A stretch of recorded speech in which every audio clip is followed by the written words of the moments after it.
Exactly 24 hours ago, a little bit of that was happening down on the floor of the New York Stock Exchange. I rushed down there with Team Countdown. We were waiting for trading to resume. We were told it would resume exactly at this point yesterday, 3:05 p.m., after being halted for 3.5 hours due to a stunning technological glitch. Let us begin right now with the breaking news that the stock market is still halted here downtown at the New York Stock Exchange. The electronic trading still being conducted, so that, of course, is very important. We are less than 4 minutes now, 4 minutes away, when we expect to see that resumption of trading. Yeah, and we were down 239 points. Right now, we do have the Dow certainly moving higher by 86 points, but shortly after that very moment, trading did resume. Very slowly, but quite smoothly, and the New York Stock Exchange was able, and this is what they really wanted, they wanted to have a seamless closing bell. It wasn't until late in the 4 p.m. hour, though, that New York Stock Exchange President Tom Farley finally came out to speak with Fox Business. Here's what he told Nicole Petalides about the situation. There was a configuration error in our system that was causing difficulty, and we could have continued to trade, but our customers may have continued to have problems. And I felt that the better decision was, let's suspend it, let's figure out what the configuration error is, let's fix it, let's put in place a plan to bring the market back up, and let's do it before the close, because that's actually the biggest day, and 100% of that happens here at the New York Stock Exchange. Since that time, the NYSE has said that the issue was caused, yes, by a computer glitch, which happened following a software update that they were doing overnight. But what happened to the backup systems put in place post 9/11 that should have totally overwhelmed any kind of glitch? Former trader David Greenberg, Schaeffer Greenberg Advisors, president, also sat on the NYMEX executive committee. You called me yesterday and you said, Liz, you better ask that question. And we did. There was very little answer.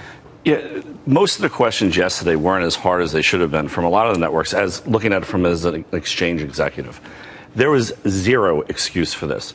After 9/11, the one thing and the only thing that the exchanges agreed on, period, was that there never should be a time that an exchange should go down.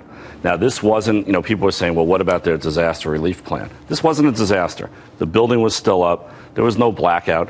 I don't know if most people remember, but after the blackout in New York, NYMEX was up 15 minutes later. We had people on cots. We had all the machines up. Everything was working because we had the backup systems in place. The bottom line here, whether or not it was a glitch or whatever it was, there is zero excuse about not having a transparent system running at the same time. Well, the ICE, we just showed their chart. The Intercontinental Exchange is the parent company of the New York Stock Exchange. Yes. What did they never came out with a reason as to why that so-called post 9/11 system that kicks right back in, whether it's generator, you name it, it should immediately transfer over? Well, why didn't that happen? Well, it's interesting. ICE is like, the father of electronic trading. So if there's anybody that should have it, it should be ICE. And they did mention at one point that, the customers would have to reconnect by themselves into this other system, which, again, this is not 12 years ago. But if you were in front of Jeff Sprecher, yes, who is the CEO, I know Jeff. Yeah, ICE, what would you say to him today? I would just say, Jeff, this is a knock to your brand.